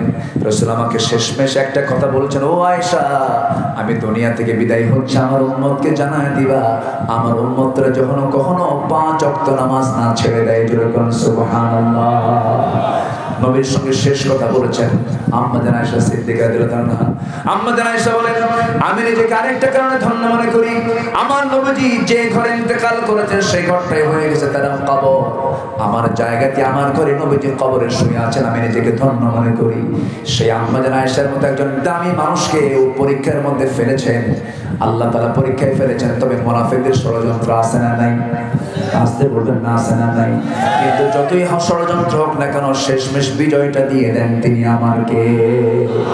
জোরে বলেন, তিনি আমার কে? আল্লাহ। আমার নবীজি প্রহর গুনছেন কখন ফয়সালা হবে। নবী কি গায়েব জানতেন? আসতে কয়, নবী কি গায়েব জানতেন? তিনি যে গায়েব জানতেন না তার বড় প্রমাণ হলো এই ইফকের ঘটনা, ঠিক কিনা? যদি তিনি জানতেন, বলতেন, আয়েশা তুমি এত চিন্তা করো কেন, এগুলো সব মিথ্যা ভুয়া কথা, আমার ঘরেই থাকে, ঠিক আছে না, বলতে পারতেন। শেষমেশ আল্লাহর পক্ষ থেকে ওহী নাযিল হলো। ওহীটা যখন নবীর কাছে আসলো, নবীর আনন্দ দেখে কে দৌড় মেরে চলে গেছেন আম্মা জান আয়েশার বাড়িতে। নবীর শ্বশুর বাড়িতে গিয়ে বলছেন, আয়েশা কোথায়? সালাম দিচ্ছেন, উত্তরটা আস্তে আস্তে, মনটা খারাপ। মেয়েদের মধ্যে আবেগ কম না বেশি? অভিমান কম না বেশি? আমার নবীজি বলেছেন, আয়েশা রে, আয়াত নাযিল হয়ে গেছে, ইন্নাল্লাযীনা জাউ বিল ইফকি উসবাতুম মিনকুম। কোনো টেনশন নাই, চলো আমার ঘরে চলে যাও। আম্মা জান আয়েশা বলছেন, আমি কারো প্রশংসা করব না, আমি ইব্রাহিমের আল্লাহর প্রশংসা করি। কার আল্লাহ? ইব্রাহিমের আল্লাহ। চলে গেছে ইব্রাহিমের দিকে। রাসূল মুস্কি মুস্কি হাসি মেরে বলছে, আয়েশা, তোমার রাগ কিন্তু এখন আছে, আমি টের পাচ্ছি। আমার নবীজি তাকে আস্তে করে ঘরের মধ্যে নিয়ে আসলেন। নবীজির আনন্দ প্রকাশ পেয়ে গেল, আম্মা জান আয়েশার আনন্দ প্রকাশ পেয়ে গেল, সাহাবায়ে কেরামদের মনে আনন্দ প্রকাশ পেয়ে গেল, আর মুনাফিকদের মুখে মাটি পড়ে গেল। যেমন করে আজকে এই বাংলাদেশে এখন মুনাফিকদের মুখে মাটি আর মাটি, ঠিক কি না? সব আড়াল হয়ে আছে। তবে শত্রুকে কখনো আড়াল মনে করলে আড়াল মনে করা যাবে না। আমরা সতর্ক থাকবো। জোরে বলি ইনশাআল্লাহ। আমাকে বহু আগে আমাকে চিরকুট দেওয়া হয়েছে। আমি আপনাদের স্বার্থে আমি বলিনি, যে আলোচনা শুরু করলাম শুরুতেই যদি বলি তাহলে আবার কি যেন মনে করেন আপনারা। তো এই মাহফিলটা একটা মসজিদের উদ্যোগে চলছে, বলি আলহামদুলিল্লাহ। জোরে বলি আলহামদুলিল্লাহ। কেউ উঠবেন না, আমরা যে কজন আছি এখন আমরা শেষ পর্যন্ত থাকবো। জোরে বলি ইনশাআল্লাহ। তো আমি যদি একটু বলি, মাহফিলের কমিটির পক্ষ থেকে আপনাদের কাছ থেকে কিছু আরজ, আপনাদের কাছে আরজ কিছু যদি দেন, এতে আল্লাহর ঘরের উপকার যদি হয়, যদি কিছু দেওয়া হয়, এই যেমন করে আমার নবীর জীবনে কোরআনের আলোকে 15টা পরীক্ষা এসেছিল, আমি 9টা বলেছি। নাম্বার 10 হলো রসুলের প্রিয় সাহাবীদের উপর অত্যাচার সেই সময় চলেছিল অমানবিক কায়দায়। নাম্বার 11 হলো মুনাফিকদের বিশ্বাসঘাতকতা এবং কষ্টদায়ক আচরণ। নাম্বার 12 হলো শত্রুদের দ্বারা চুক্তিভঙ্গ। নাম্বার 13 হলো কুরাইশদের অব্যাহত হুমকি। মদিনায় যাওয়ার পরও হুমকি ছিল কি ছিল না? ছিল, যারা ইতিহাস পড়েছেন। নাম্বার 14 হলো বদরের যুদ্ধ, সংখ্যায় কম শত্রু মোকাবেলা। সংখ্যায় কম তারা ছিল কিন্তু শত্রু তারা মোকাবেলা করে, এটাও একটা পরীক্ষা। সাহায্য করেছেন কে? ওয়ালাকাদ নাসারাকুমুল্লাহু বিবাদরিন ওয়া আনতুম আযিল্লাহ। নাম্বার 15 হলো নিজ গোত্রের দ্বারা তিনি প্রত্যাখ্যাত হয়েছেন। কুরাইশ, যারা কুরাইশ ছিল তারা রাসূলকে প্রত্যাখ্যান করেছিল। এটা ছিল তার জীবনের জন্য বড় একটা পরীক্ষা। নিজের বংশ যদি বিরোধিতা চলে যায়, আবু লাহাবের মতো মানুষ রাসূলের আপন চাচা ছিল, তার বিরুদ্ধে চলে গিয়েছে। এত ষড়যন্ত্রের পরেও, এত কিছুর পরেও আমার নবী সহ সাহাবীদের ঈমান কি কেউ ছিনিয়ে নিতে পেরেছিল? আমরা আমাদের ঈমানকে সচল রাখবো, মজবুত রাখবো। হাজারো কথা আসুক না কেন, আমরা এক পায়ে অটল থাকবো, ঈমানের বলে বলিয়ান থাকবো। এই আশাবাদ কামনা করছি, জোরে বলি ইনশাআল্লাহ। সম্মানিত ভাইয়েরা, যতটুকুন কথা হয়েছে আল্লাহ পাক আমাদের সবাইকে আমল করার তৌফিক দান করুন। ফজর নামাজ সবাই পড়বো তো? একটু হাত তুলে দেখান, দিকে ফজর পড়বেন কারা কারা? দেখেন তো তুললো না কারা কারা? এত কিছুর পরেও যদি নামাজের সিদ্ধান্ত না নিতে পারি মাহফিল থেকে, আমার মনে হয় এর চাইতে বড় গাফেল, বড় কৃপণ আর কেউ হতে পারে না। সবাই বলি ইয়া আল্লাহ, আমাদেরকে ফজর, জোহর, আসর, মাগরিব, ইশা 5 ওয়াক্ত সালাত আদায় করার তৌফিক তুমি আল্লাহ দিয়ে দাও। জোরে বলি আমিন, আরো জোরে আমিন। বাড়িতে মা বোন আছে না নাই? সবার জন্য পর্দা নিশ্চিত করার দরকার আছে না নাই? মেয়েদের জন্য 2টা কাজ নিশ্চিত করতে হবে, নামাজ নিশ্চিত করতে হবে, পর্দা নিশ্চিত করতে হবে। আবার কিছু পুরুষ আছে বউকে দেখাতে খুব পছন্দ করে মানুষকে, এরকম লোক আছে না কিছু? হোন্ডার নাম R15 না কি কয়? R15। ওর প্যাসেঞ্জার সিট হলো দোতলা আর ড্রাইভিং সিট হলো নিচতলা। নিচতলায় হাজবেন্ড বসে, স্বামী বসে ড্রাইভিং সিটে, আর বউকে চড়ে দেয় হলো দোতলায়। মানে কেউ দেখতে যেন একটু ভুল না করে। গোটা মান্দা ঘোরায়, গোটা নওগাঁ ঘোরায় দিয়া বিকাল বেলা, গধূলি বেলা সূর্য যখন গড়ে গড়ে যাবে, সেই গধূলি বেলার হলদেটে সূর্যের কিরণের পাশে বউটাকে মাথা থেকে পা পর্যন্ত অঙ্গ সজ্জা করে, মাথার চুল ছেড়ে দিয়া, কপালে টিপ লাগায়া, চোখে আকাশজল আলতা লাগায়া, গালটা প্লাস্টার কইরা বা ছবি একখান তুলে ফেসবুকে পোস্ট করে বলে, প্রিয় ভাইরা আসুন আমার বউটাকে সবাই মিলে জামাতের সাথে দেখি। জোরে করুন নাউজুবিল্লাহ, আর জোরে করুন নাউজুবিল্লাহ। ওই পরিবারের শান্তি হবে? শান্তি হবে? বউ কি পাবলিক না বউ পার্সোনাল? পার্সোনাল। নিজের পরিবার, নিজের মেয়ে, সবার দিকে আমরা খেয়াল করব। জোরে বলি ইনশাআল্লাহ। আল্লাহ সেই তৌফিক সবাইকে দান করুন। এই আশাবাদ কামনা করে আমি আমার কথা আর দীর্ঘায়িত না করে আসুন ধীরে ধীরে আমরা দোয়ার দিকে যাব। আমরা চাইবো কার কাছে? আসতে বলুন, আমরা চাইবো কার কাছে? সবাইকে নামাজের মতো করে বসি, নামাজের মতো করে বসি। গজল শুনবেন? আগ্রহ আছে আপনাদের? এখন আগ্রহ আছে আপনাদের? 12টা পার হয়ে 12:15 ক্রস করছে, কোন আপত্তি নাই তো? জোরে বলি ইনশাআল্লাহ। আমি তো বুঝি নাই যে আপনারা এইরকম আমাকে চিনেন। আলহামদুলিল্লাহ, এটা পুরাতন লোক তো সব মান্দা। আলহামদুলিল্লাহ।